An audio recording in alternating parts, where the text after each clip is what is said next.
Once upon a time in West Africa, a country stood on the edge of destruction. Ivory Coast, a land divided by politics, fear, and civil war.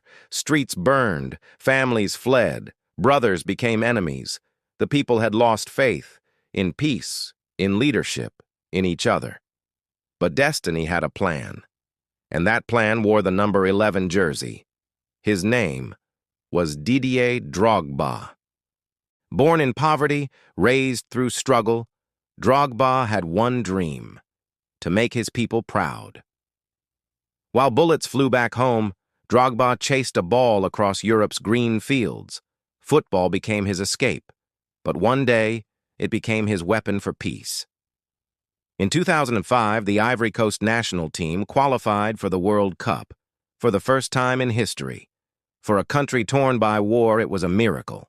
The celebration was short-lived because the nation was still divided, but Drogba saw something the politicians didn't: hope through football. In the locker room after qualification, Drogba stood before the cameras. His teammates gathered around, still sweating, still emotional. Drogba held the microphone and spoke not as a footballer, but as a son of Ivory Coast. "Ivorians, from the north, the south, the center, and the west," he said, "we proved tonight that all Ivorians can live together. Please, stop the war." The room went silent. The world listened. No politician had ever spoken with that much heart. No leader had ever connected that deeply. And somehow, that single speech broke the wall of hate. The next day, newspapers called it the plea that shook a nation. For the first time in years, there was a glimmer of hope. Rebel soldiers put down their guns to watch football. Children painted Drogba's name on their walls. Football wasn't just a game anymore. It was a bridge. Drogba became more than a captain. He became a symbol. But peace wouldn't come easy. The war still burned in parts of the country, so Drogba decided to take his message one step further. He requested that the next national team match be played in Bouaké, the heart of the rebel zone. It was a dangerous move. No one believed it was possible. The government refused at first. The army warned him not to go, but Drogba didn't care. "If we can play football there," he said, "we can live together again." The rebels agreed. The government finally said yes, and in 2007, history was made. For the first time in years, both sides met. Not in battle, but in a stadium. Soldiers guarded the gates, but this time, they smiled. Fans from every tribe sat side by side. The stadium was full, not of hate, but of harmony. When the national anthem played, the crowd cried. Drogba led his team onto the field with pride in his eyes. The whistle blew, and football began to heal a nation. Every pass, every goal, every cheer became a prayer for peace. When Ivory Coast scored, even the rebels cheered. That night, something magical happened. A civil war paused because of football. Drogba had done what no politician, no army, no leader could do. He made his people believe again. He showed that unity doesn't come from power, it comes from passion. Months later, a peace agreement was signed.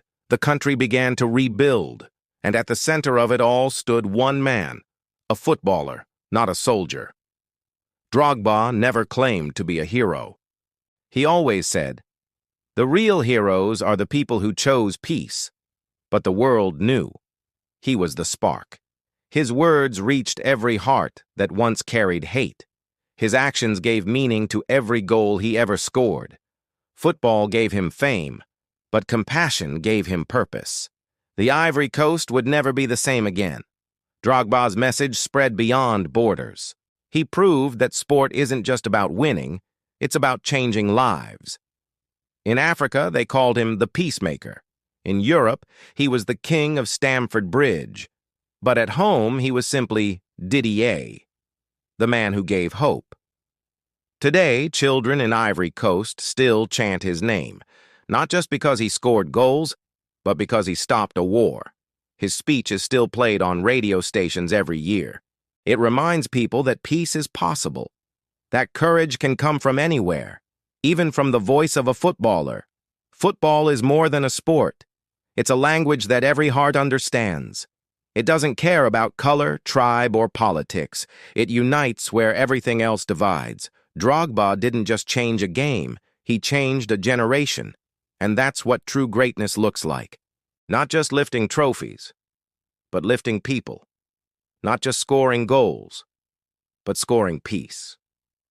Years later, when asked if he thought football could really end wars, Drogba smiled and said, "Maybe not everywhere, but it did once, in my country." That's the power of belief. That's the power of unity. That's the power of football. The ball that once rolled through the dirt, now rolled through history. And it carried with it the dreams of an entire nation. Drogba showed us that heroes don't always wear capes. Sometimes they wear cleats. Sometimes they play for peace. This is not just the story of a player. It's the story of a savior. The story of how football stopped a war. The story of how hope won over hate. The story of Ivory Coast, united once more.